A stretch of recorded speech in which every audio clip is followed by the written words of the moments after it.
Welcome to our first unit of EQ 111. My name is Preston Carmack. I'm the instructor for this course. You may have seen my introductory video on Canvas, which if you haven't looked at yet, please go back and watch that now. You can see the whole syllabus and all of our assignment descriptions, our course schedule. It's there over on Canvas in the syllabus. So check that out if you haven't already done so, and then come back here and we can do the first unit together. Like I mentioned, I'm your instructor for this course, and I'm really glad that you're here. I believe that handling crucial conversations is one of the most important skills that someone can have in family relationships, in friendships, in professional places.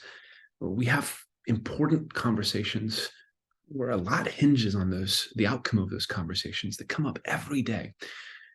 And what this course does is to help you have more tools in your toolbox to be able to navigate those difficult conversations well. And we're going to be learning how to do that through a variety of different learning styles and formats. We're going to be reading some really good textbooks that have some good insights for us. We're going to be doing group work together. You have some individual assignments that will help you dive into the subject further and hopefully think about these themes and apply these concepts to your own communication style and in your own way. What we're going to do with this lecture is look at our readings for this unit, and I'm going to cover them kind of at a broad level because we have 9 chapters that we're reading. Again, we're moving at an accelerated pace throughout this course, so I'm not going to hit on every concept that's in those chapters, but we're going to pull out some of the major themes and talk about them.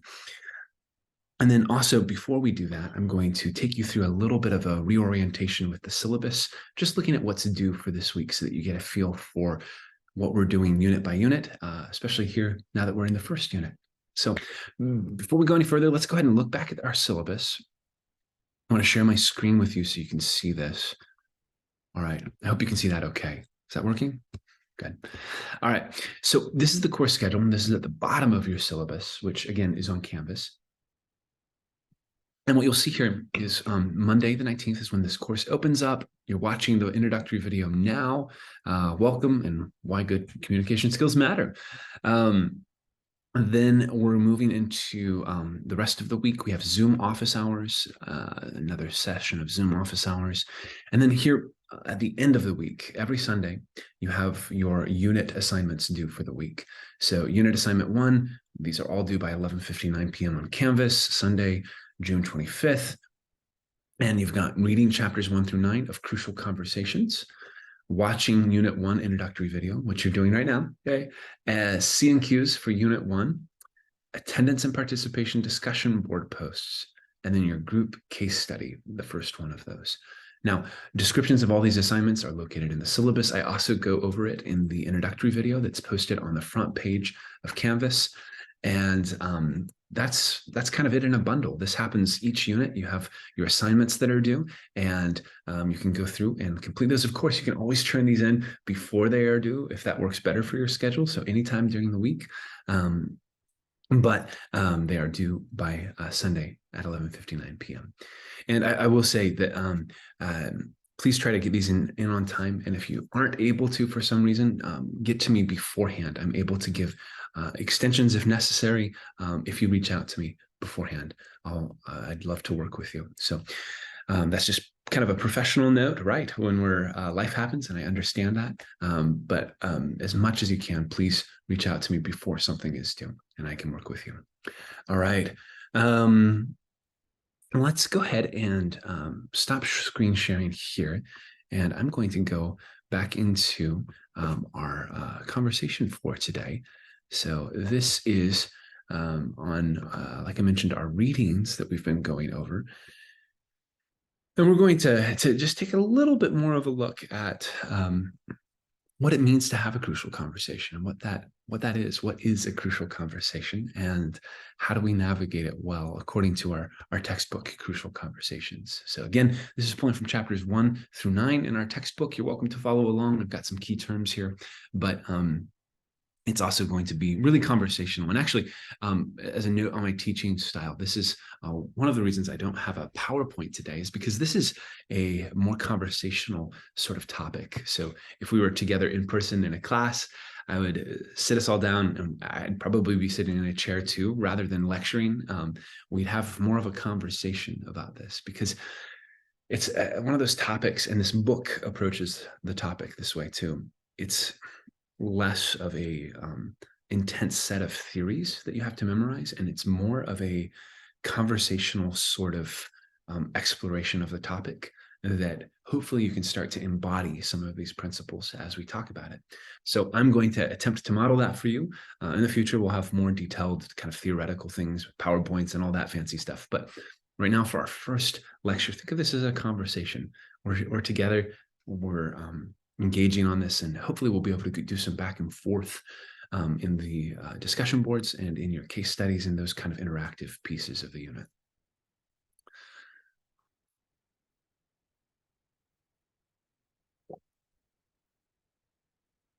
It was my senior year of high school, and I was getting ready for college, as probably many of you are right now. It was actually the summer of my senior year in high school, and I had just graduated, as many of you probably have already. And congratulations, by the way, if you've graduated high school and are headed into college for the first time this fall. But I was getting ready for college, all the things that you do, right? Working a little bit during the summer, trying to save up some money, taking some last minute family trips, doing like packing, right? Trying to figure it all out, getting roommate assignments, all those fun things. And in all of that craziness, I had a friend, one of my best friends, and we'd fallen out of touch a little bit in high school. And I knew that things were pretty rough in life for her. There were some things that were going on. Some family things were really difficult. And we'd also kind of fallen out of contact. And I remember talking with her on the phone before I left for college. And she made me promise not to fall out of touch. And she said, Preston, just don't fall off the map. It feels like everybody in my life is disappearing. Don't do that too. And I said, okay, I'll call you at Thanksgiving, and we'll try to hang out and try to continue our friendship. And things got busy. I went off to college, and I never called back Thanksgiving. And in the middle of all that, there was a lot of underlying tension of some things that were unresolved between the two of us, things that weren't talked out. And in that moment, instead of trying to work those through, either in that conversation in the summer or trying to touch back, make contact in Thanksgiving, I ignored it, right? I ignored these things where I know I had hurt my friend, and there were some things that she had done that had hurt me, and I buried it and didn't engage with it. And it actually took a few years for me to even begin to think about trying to engage with that. So in that moment, I avoided a crucial conversation about being able to address some hurt. And I compounded on that hurt by ignoring it and not engaging it later on. And I can look back at that time and say, oh, that was a crucial conversation I didn't know how to handle. I didn't know how to express the difficulties I was having, or apologize for the hurt that I had caused. And because of that, I lost a friendship. Crucial conversations fill our life that way. I use that illustration because sometimes I think crucial conversations are things that we can't recognize. We don't understand them at first. We look back at broken friendships, we look back at missed opportunities, and we think of them as just being unfortunate or being bad luck or whatever it is. But if we look back at a lot of those missed opportunities and broken relationships in our life, my bet is that you might see a crucial conversation that didn't happen, or that happened poorly, behind all of those circumstances, right? So the question then becomes, how do we handle crucial conversations in a way that allows us to express ourselves, but also helps us to listen to others, helps us to engage? The book gives us some really helpful coordinates, and there are a lot of key terms. I'm excited to hear your key concepts and your questions for this week, because there are a lot of concepts here that the authors discuss really conversationally about how to engage with difficult conversations, with crucial conversations. And some of the key ideas that I've selected for us to talk about today include the fact that crucial conversations matter. There's a term from the book called starting with heart. So to navigate crucial conversations, we should start with heart and we should listen. Right? Navigating crucial conversations well is a dialogic, I'm going to talk about that word, a dialogic interplay between authentic sharing and genuine listening. Authentic sharing and genuine listening. Okay, so first, crucial conversations matter. Let's back up again. What is a crucial conversation to begin with? This is something that the book answers in the first 2 chapters. And I really appreciate their definition here because it's simple and it's easy to hold on to. So first, you can identify a crucial conversation because of these 3 factors. Opinions vary, stakes are high, and emotions run strong. Opinions vary, stakes are high, and emotions run strong. So what do we mean by this? So first, opinions vary. Have you ever been in a situation where everybody seems to agree on everything? Right. It's kind of nice. Sometimes I have some friend groups actually where we think so similarly that we often agree on things. And there's not a lot of variation of opinion. But oftentimes when we're with friends, when we're hanging out, there are differences of opinion, right? And I think of my one of my best friends. So when I was in high school, I founded a rock band. I started a rock band. I play guitar. It's like a keyboard and a guitar mixed together. It's fantastic. 80s synth glory. It's fantastic. No, another one of my best friends and I, we were jamming, and we in high school, and we eventually said, why don't we start a band? And we grabbed my 14-year-old brother to play drums for us, and we started touring. We did that all through undergrad, and then we did it after undergrad full time. And we never made it, right? But we made 3 albums. We did a couple regional and national tours and met a lot of really cool people along the way. But my friend, the guitarist, he and I are very, very different people. And I am kind of enthusiastic and outgoing, somewhat extroverted. He's introverted and pretty reserved. I tend to lean towards being overly kind, like to the point where it's not kind anymore. It's just annoying.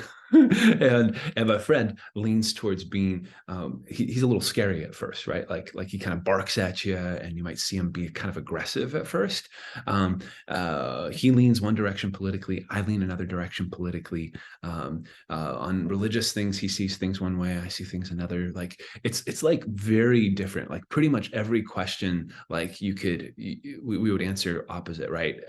He likes spicy food. I didn't at the time, right? So you go down the list, and opinions varied in almost everything, and it would often lead us into conflict because we had these differing opinions about the world, about how things should go. And it was interesting being on the road with my friend because we had to navigate those all the time, right? Even down for like, how often do we take bathroom breaks while we're traveling from one gig to the next? So opinions vary. And that can lead to crucial conversations, to conflict, because there's going to be a difference of opinion. And these other factors kind of play into that as well. So opinions vary. The second factor is stakes are high. So opinions might vary and the stakes are low, right? So you want pizza for dinner. I want burritos for dinner. We want to hang out together. It's pretty easy for me to say, I'm okay. Let's go get pizza. I don't need burritos tonight. I'd prefer them, but it's fine. Stakes aren't that high. So that avoids the crucial conversation, right? Not in an unhealthy way, just we're willing to compromise. But when stakes are high, right, it can change things. So what happens when the stakes maybe are just a little bit higher? So we're going to take a trip together, right? And we say, hey, we've been saving money. We want to go travel together. Where do we want to go? And I want to go somewhere cold because I hate the heat. and I love hiking. So I say Iceland. And maybe you love the warmth and you love beaches and you don't like physical exercise, and so you say, no, I want the beaches over in Bermuda. And stakes are a little higher there, right? It's not just what are we going to eat for dinner. It's, oh, we've saved a lot of money together. We want to take this trip together. Where do we go? My opinion's different than yours. Your opinion's different than mine, and the stakes are a little higher. So that could create more conflict and the need for a crucial conversation. And the last aspect is emotions running strong. So it's one thing to be have a difference of opinion, stakes are high on something like a trip, right? And emotions might run strong in that, but maybe it's something more triggering, right? So like it could have to do with family sort of things. You're in a romantic relationship with someone, and you're talking about a trip. You have a difference of opinion, but this time it's about family, and it's about who do we spend time with? Whose family do we spend time with, right? And there might be a lot of emotions behind that. Maybe family is difficult for one person, or there's someone that just always gets under your skin in your partner's family, and it's like, no, right? So you can see how you can introduce any of these elements and things can escalate. So when opinions vary, stakes are high, emotions are running strong, these things contribute to increased need for a crucial conversation, to the possibility of conflict kind of rising. I think of it almost like a barometer, right? It's measuring how intense the potential conflict could be. One of the other key terms that I want to make sure I mention here from the authors is the idea of lag time. So you've got these three factors: opinions varying, stakes being high, emotions running strong. But then you introduce the concept of lag time into this, and it makes everything just kind of fall apart. It makes everything worse, or it intensifies everything. So in that story with my friend from high school that I told at the beginning, it was one thing. We had that conversation in the summer. I was supposed to call in the fall, and I didn't at Thanksgiving, and that continued to make things worse because there was this lag time. There was an issue, a set of issues that we hadn't dealt with, and by not dealing with it, things just compounded and got worse. Right? Those different opinions, those stakes being high, the emotions that were running strong, they all just kind of boiled in a pot. It's like when I am making something on the stove, like I'm reheating some leftover chili from the other day. I forgot about it and it started boiling over. It was fine for a long time. And then you start to smell something, it's burning, and then you're like, oh, it's going everywhere. And that's the idea of lag time. Lag time is like leaving a pot of something on the stove and you forget about it. And instead of dealing with it when it's ready and when it needs to be dealt with, it begins to boil over. And that's what happens when we avoid crucial conversations, right? That's why it's so important to be able to engage with them, because if we don't, there is the potential for them to just become more complicated, messier, and increasingly difficult to deal with. So lag time is an important thing to keep in mind. And the tendency, like I joke about this all the time, but I think I'm the founding member of the Conflict Avoidance Club. If you'd like to join, please feel free to submit your application. We consider them, and you can join the Conflict Avoidance Club. Just kidding. But in all seriousness, the idea of conflict can be pretty scary. And for me, I hate conflict. I grew up in a family that was highly conflict avoidant. And because of that, my tendency is to try and avoid crucial conversations that might be in the middle of conflict, right? But that lag time, and this is something I've learned sometimes painfully, that lag time only increases the issues that are going on. Rarely does it solve it. Now, and as a side note here, sometimes it can be okay to have some distance and some time between things, but that's usually when one of these factors, options varying, opinions varying, stakes being high, emotions running strong, that's usually when some of those factors are lessened or not there for some reason, right? Sometimes some distance can help, but that's rarely is it a good idea to leave crucial conversations undealt with.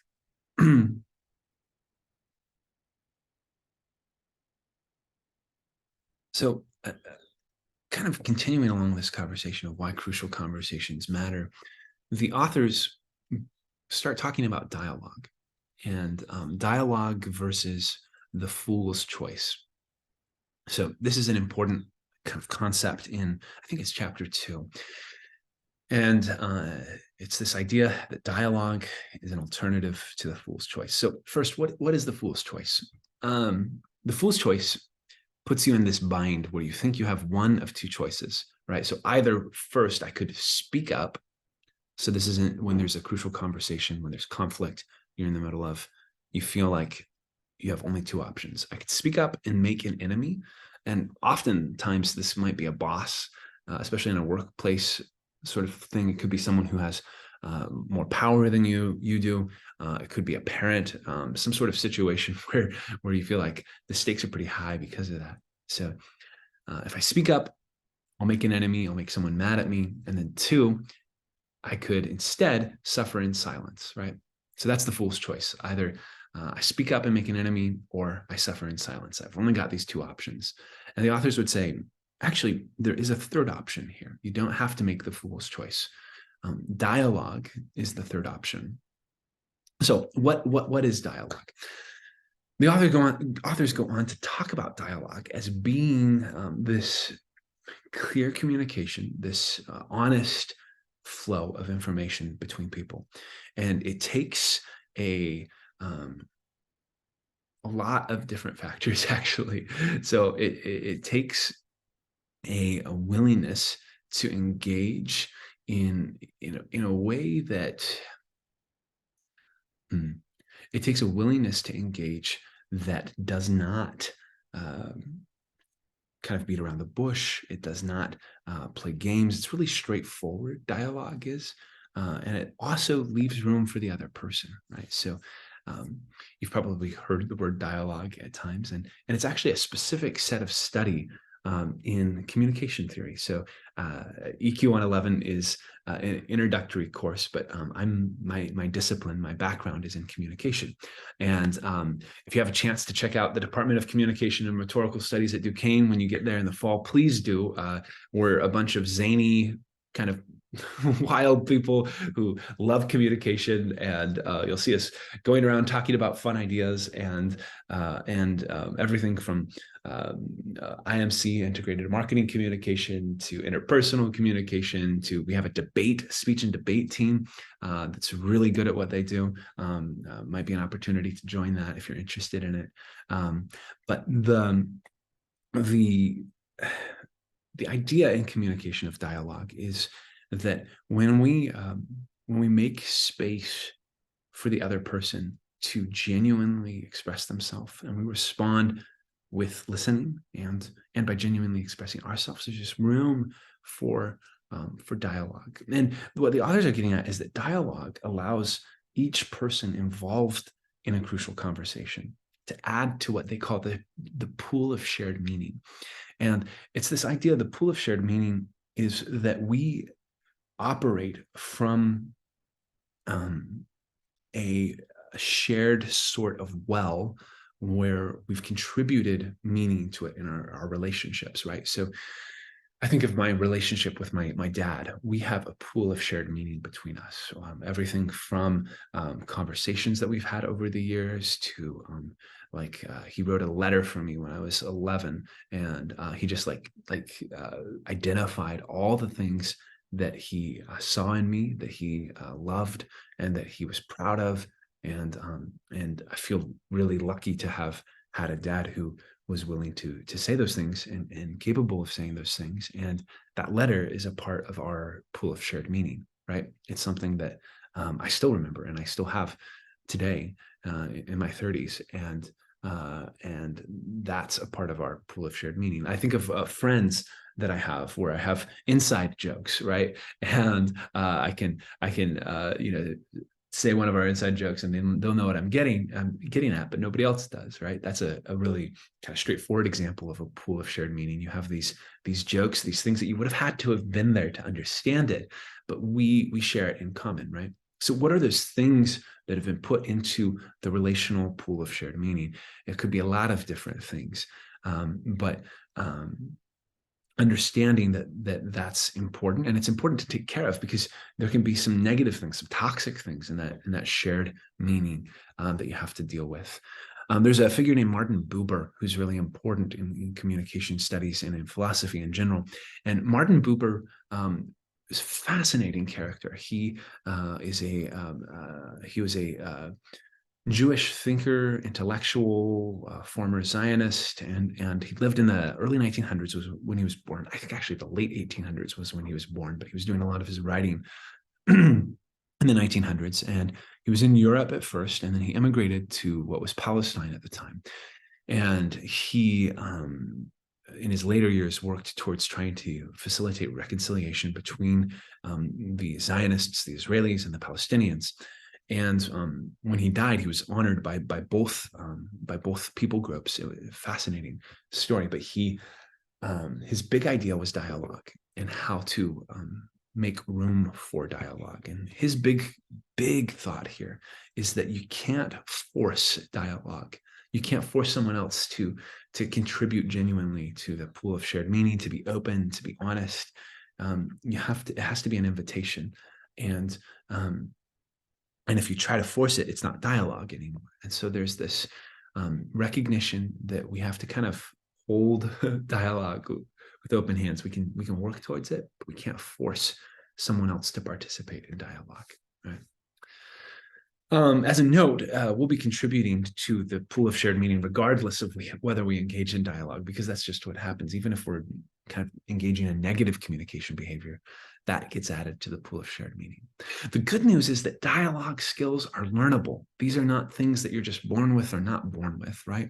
They're things that you can work at and that you can get better at. Some people might be naturally good at facilitating dialogue, but even if you're not, you can learn these skills. I wasn't always good at facilitating dialogue because I was so conflict avoidant. I wasn't able to open up and share an authentic representation of myself. But dialogue skills are learnable, and we're going to be learning them in this class and through the rest of this text. Reading our readings for this week is a good way to start with learning dialogue skills. But here, what I'd like to do is just briefly touch on some important dialogue skills and some things related to the concept of dialogue. The book goes on to talk about, and they don't use this specific term, but they talk about these ideas of how we see what the other person does and what light we see the other person doing things in, right? So how do we assess someone else's motives when they take a particular communicative action? And the concept that they're indirectly touching on, and this comes from COM theory, is attribution theory.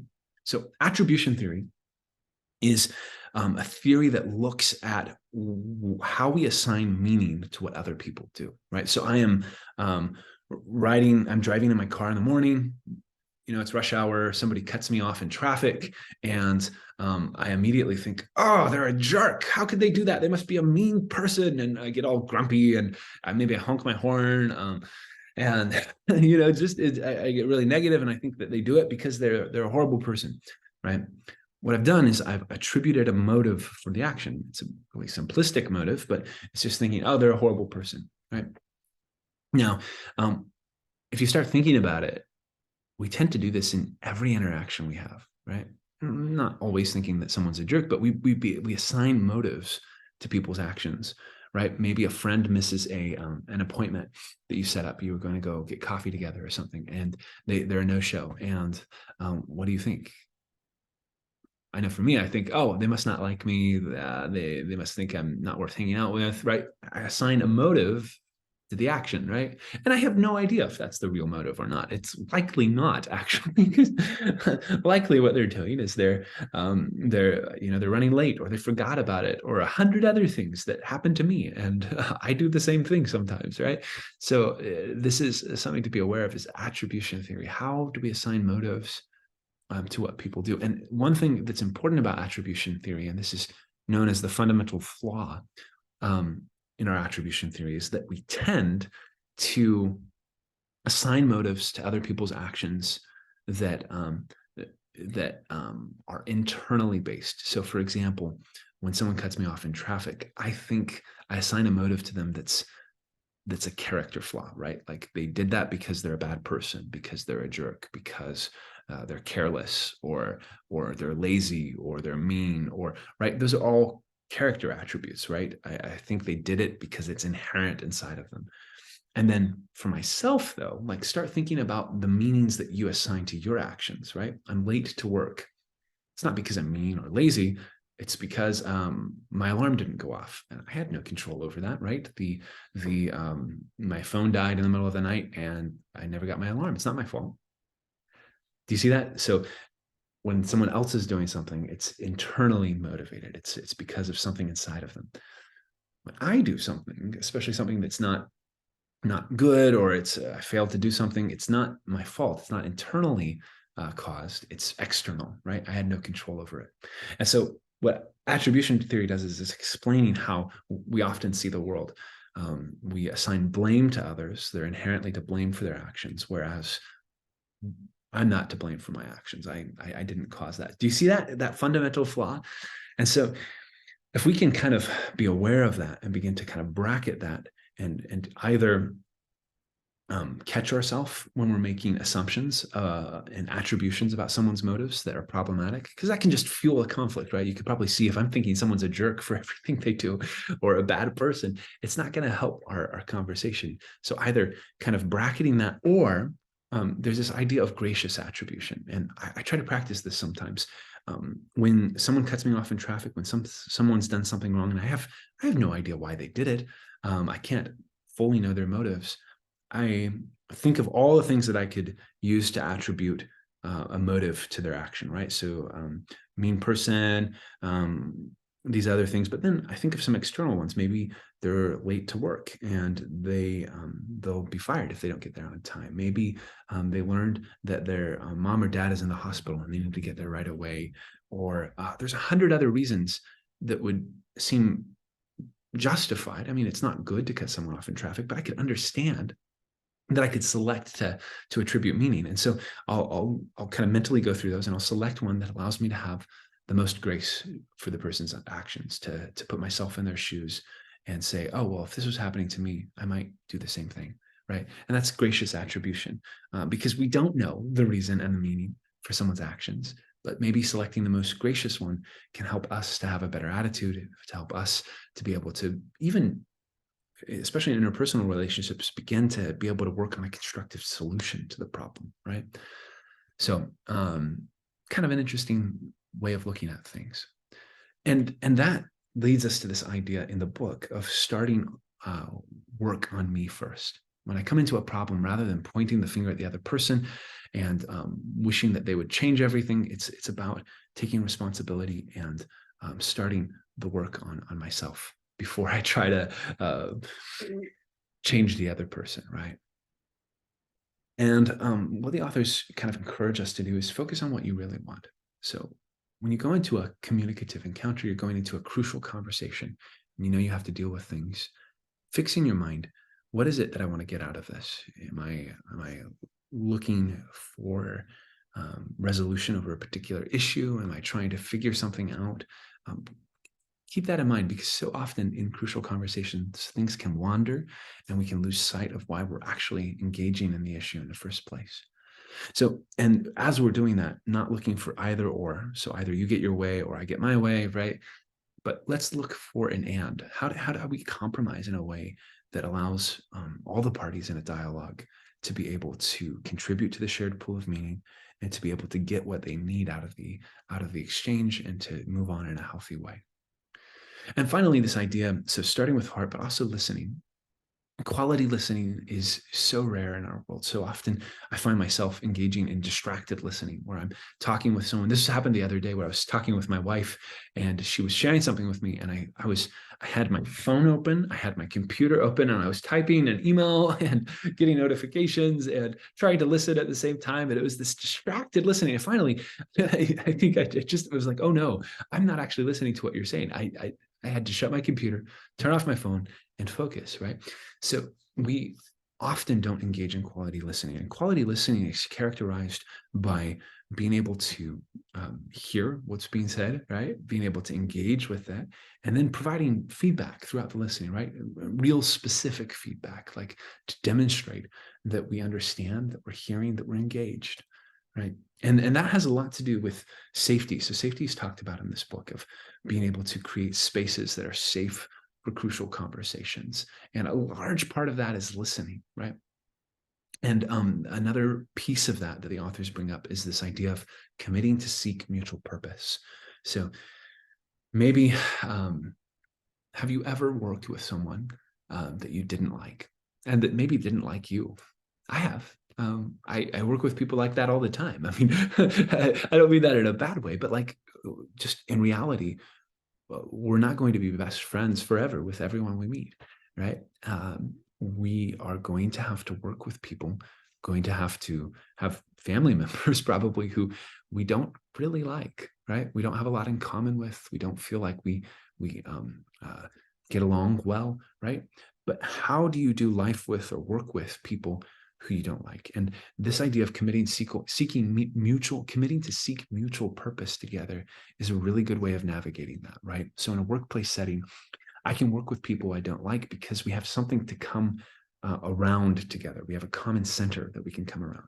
And Martin Buber, who we mentioned before, actually talks about common centers as this place where we can come together around the work and around our goals. Our mutual purpose is in a workplace setting. Like, so in my workplace setting, our mutual purpose is to be able to provide quality education to students and to do good communication research.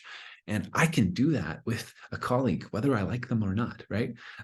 We can go in and be professional, use civil language, and accomplish our goal together, and be able to be cordial, be professional, and still maybe not have a lot in common. And we wouldn't hang out with each other in our free time. But we're able to seek our mutual purpose together.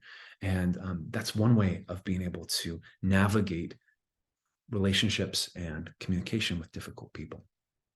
All right, so at the beginning, I talked about my